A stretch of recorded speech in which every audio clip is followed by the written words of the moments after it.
창세기 22장 6절에서 14절 말씀입니다. 아브라함은 하나님께서 그를 시험, 테스트 하시기 위해서 독자 이삭을 바치라는 그런 아주 어려운 시험을 받았습니다. 하나님께서는 그것을 통해서 아브라함의 믿음을 보고 싶으셨던 것이지요.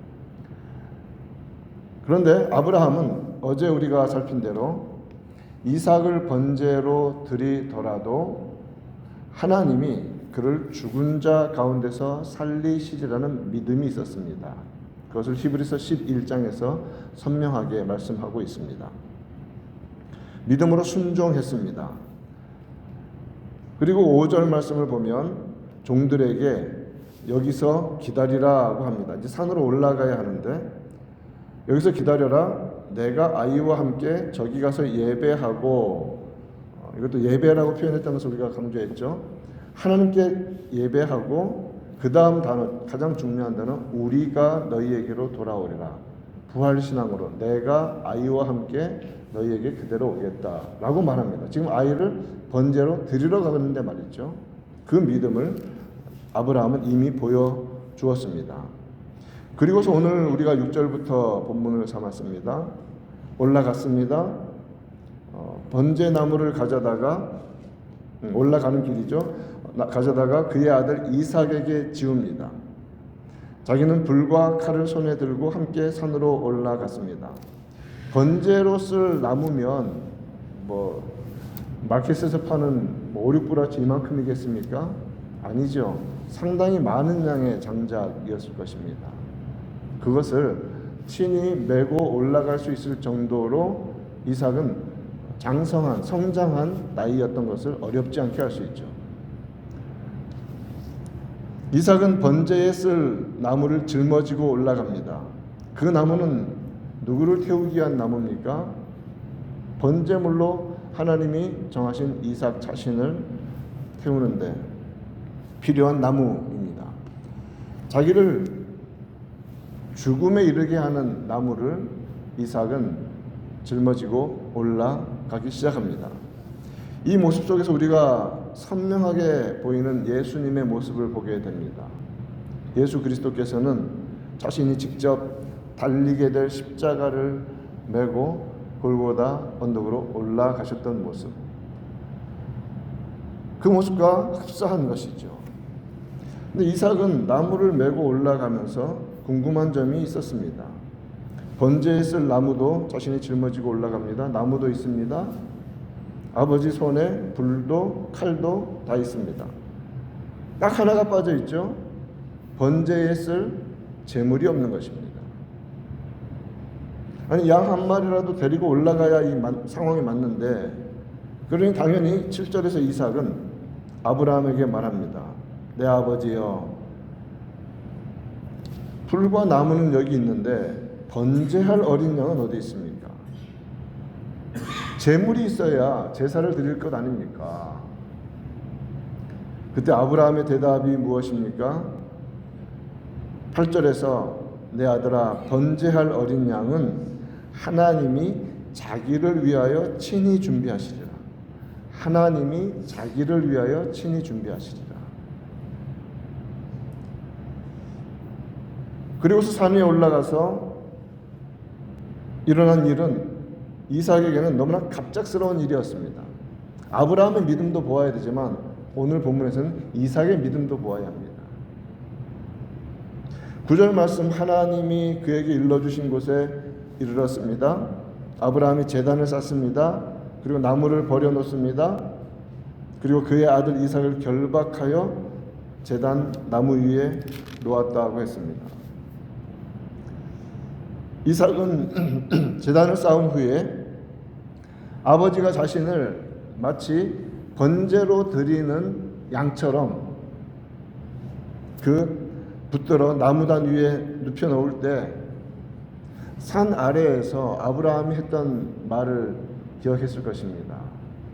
하나님이 번제할 어린 양은 친히 준비하시리라. 자, 그렇다면 하나님이 친히 준비하신 제물은 그 시간까지 누굽니까? 이삭이죠. 이삭은 하나님이 나를 제물로 준비하셨구나 라고 생각하게 되었죠. 바로 그 자리에서 이삭은 조금이라도 반항하거나 아버지의 뜻을 거부하려는 행동을 하지 않았습니다. 죽음의 자리입니다. 번제단 위에 올려져 있습니다. 이삭에게 거기에서 필요한 행동은 이삭에게 요구되어지는 이 모든 과정에서의 행동은 무엇입니까? 아버지의 뜻에 따라 죽음에 이르는 순종을 하는 것밖에 없습니다. 아버지의 뜻에 따라 죽음에 이르는 순종. 우리 예수님의 낮아지심과 죽으심에 대해서 성경 여러 곳에서 다 많은 말을 하고 있지만 빌립보서 2장의 묘사는 너무나 정확하지 않습니까? 빌립보서 2장 6절부터 8절에서 그는 근본 하나님의 본체시나 하나님과 동등됨을 취할 것으로 여기지 아니하시고 오히려 자기를 비워 종의 형체를 가지사 사람들과 같이 되셨고 사람의 모양으로 나타나사 그 다음 자기를 낮추시고 죽기까지 복종하셨으니 죽기까지 순종하셨으니 곧 십자가에 죽으심이라.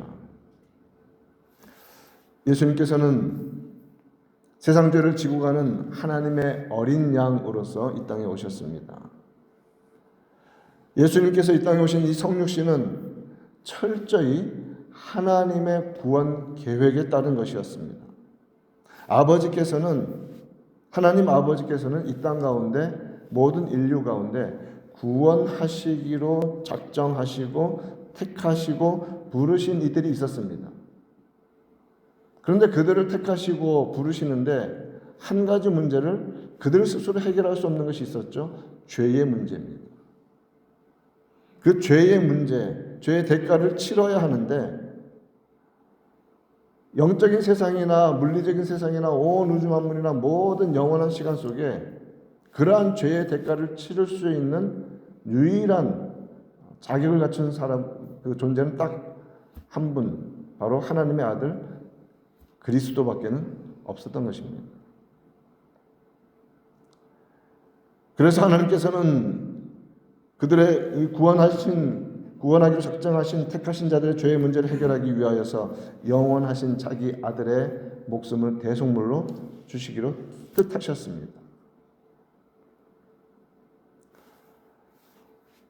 오늘 우리가 본문에서 이삭이 번제물로 자신을 순종함으로 드리려 하는 이 모습 속에 아버지의 뜻에 따라 십자가를 기꺼이 받아들이시는 예수 그리스도의 모습을 보게 됩니다.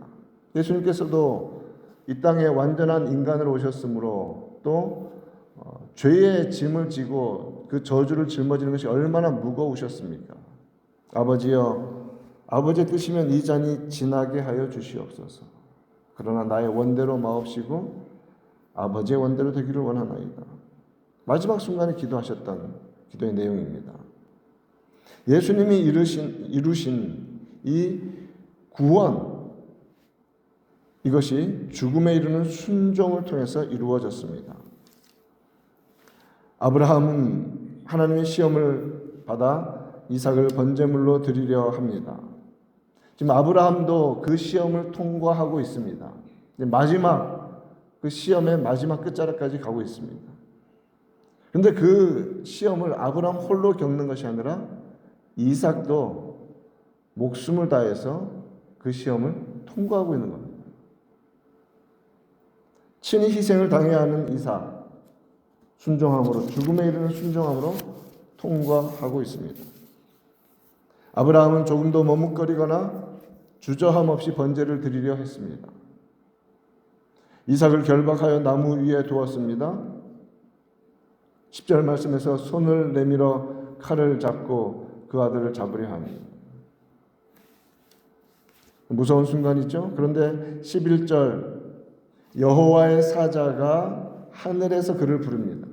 자, 그런데 그를 부르는데 아브라함아 아브라함아 반복해서 부르고 계심을 봅니다. 하나님의 천사가 아브라함아 급하게 그를 2번 연속하여 불러 그를 멈추게 합니다. 하나님의 사자, 하나님의 천사는 12절에서 하나님의 메시지, 하나님의 말씀을 전합니다. 그 아이에게 내 손을 대지 말라. 그에게 아무 일도 하지 말라. 내가 내 아들, 내 독자까지도 내게 아끼지 아니하였으니 내가 이제야 내가 하나님을 경외하는 줄을 아노라 라고 말합니다. 시험을 패스했습니다. 시험을 통과한 아브라함에게 하나님께서 아브라함에게서 확인하고 싶었던 시험의 내용을 말씀해 주시는 것이죠. 나는 이 기준을 가지고 시험했는데 너는 합격했다라고 말씀하신 겁니다. 그것이 무엇이었습니까?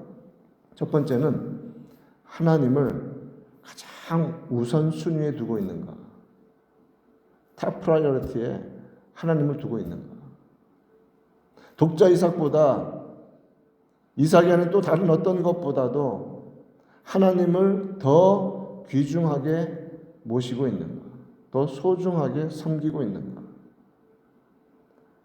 거기에는 무엇이 따릅니까? 자신의 생각을 넘어서는 차원까지도 하나님의 말씀과 그의 약속을 믿을 수 있는가 라는 시험이었던 것이죠. 그리고 2번째 구체적으로 하시는 말씀 12절 마지막에 내가 이제야 내가 하나님을 경외하는 줄을 아노라. 하나님을 경외함, 하나님을 공경하고 두려워함, 이것은 이제 fear라는 단어가 다 담을 수 없는 아주 그 깊은 차원의 하나님에 대한 공경함이 있죠. 그 두려워함. 그 모습을 하나님은 확인하셨던 것입니다.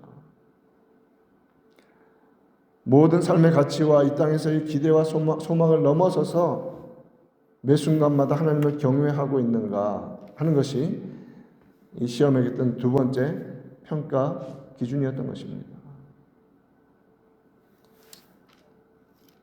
우리가 언제나 믿음 생활하면서 스스로 질문하며 자신을 솔직하게 돌아보아야 하는 그러한 질문입니다.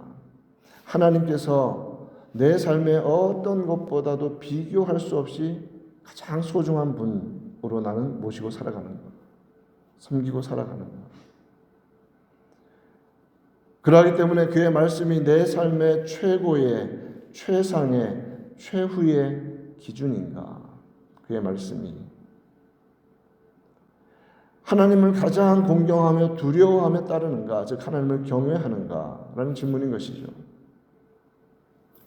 이처럼 시험을 통과한 아브라함은 하나님께 드리는 예배를 지속할 수 있었습니다. 재물이 사라졌습니다. 살려두어야 되니까 제사를 드리지 못합니다. 아브라함 분명히 올라가서 예배하고 내려오겠다고 말했습니다. 제사를 드리고 내려가겠다 했습니다. 그 예배의 제물은 이제 이삭이 아니죠. 13절 말씀 보니까 한 순양이 뒤에 있는데 뿔이 수풀에 걸려 있었습니다. 아브라함이 그 순양을 가져다가 아들을 대신하여 번제로 드렸습니다. 말 그대로 희생양입니다. 이삭은 순종하려 했는데 하나님은 이삭 대신에 희생양을 준비해 두셨습니다. 아브라함은 산 밑에서 질문하는 이삭에게 뭐라고 대답했습니까? 제물은 하나님이 준비하신다. 그 말대로 하나님께서는 이삭 대신에 드릴 순양을 준비해 놓으셨던 것입니다. 오늘 이 말씀을 통해서 우리가 마음에 확신하며 이 믿음을 확인하기를 원합니다. 하나님께 순종하면, 온전히 순종하고 나아가면 하나님은 우리의 예배를 받으실 뿐 아니라 예배를 위한 모든 환경과 이 모든 것도 준비해 주신다는 것입니다. 온전한 예배를 하나님께 드릴 수 있도록 하나님이 준비해 주십니다. 오늘 말씀을 통해서 이삭처럼 우리가 하나님이 준비하신 제물이라는 마음으로 순종하는 삶을 살고 예배하는 우리가 되기를 바랍니다. 주님 앞에 우리 몸을 온전한 영적 제사로 드리는 자로서 살아가며 그렇게 예배하는 자들이 되기를 바랍니다. 우리 스스로가 제물입니다. 또한 아브라함처럼 하나님을 소중히 모시고 경외함으로써 부르심의 자리에서 예배를 지킬 뿐만 아니라 예배로서 하나님께 영광 올려드리는 그러한 자들로 살아가는 우리가 되기를, 그리고 올 한 해가 되기를 우리 구주 예수님의 이름으로 축원드립니다.